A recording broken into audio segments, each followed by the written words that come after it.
నుండి కాల్ చేస్తున్నాం మేడం. అయితే ఏందో చెప్పండి. మీరు ప్రెగ్నెంట్ అయ్యారా అని కాల్ చేసాం. ఇక బతకనియరా మీరు అప్పులలో చేసినట్టు చేయబడుతుంది. నెలకు ఫోన్ వస్తే నాకు ఎంత ఇజ్జత్ కాబట్టి మీరు ఇవ్వబట్టి నేను ఉండన్నా పోవన్నా నా మొగంతో నా అత్తమావులతో లేదు అంగన్వాడులతో చేరొచ్చింది. నేనేం చెయ్య, నాకు ఏడున్న ఫోన్ల మీద ఫోన్లు అంగన్వాడు ఆశా వర్కర్లు ఏఎన్ఎంలు చేయబట్టే నేను ఉండలేను.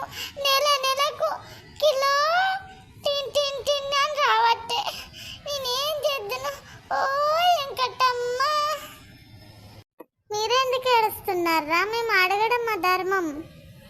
అడగాలి కానీ మరి ఇంత విపరీతంగా అడగద్దు.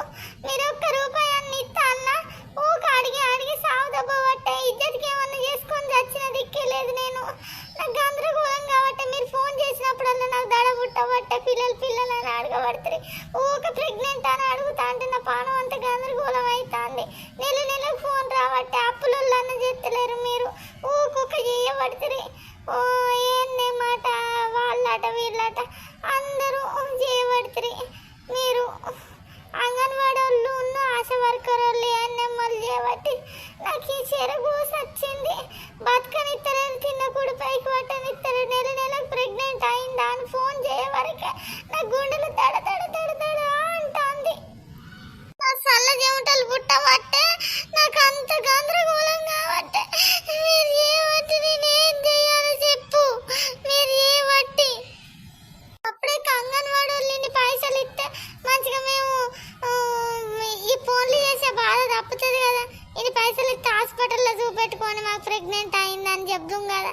ఏంది ఈ చిక్కులు మాకు లేని గూసలు మీరు చేయబట్టి. ఇక మాకు మా ఆయన వచ్చినాక నాకు ఒక్కొక్క ఫోన్ చేయబట్టి తిన్న కూడిపైకి పడతలేదు. వీళ్ళు చేయబట్టి అంగన్వాడీలు చేయబట్టి అబ్బో రావులా. ఊకో అమ్మ, నేను ఇంకొకసారి ఫోన్ చేయను. నీకు అసలే చేసే పాపం ఉన్నట్టున్నది. మీకు ఎంతమందికి ఇట్లా అయిందో కామెంట్ చేయండి.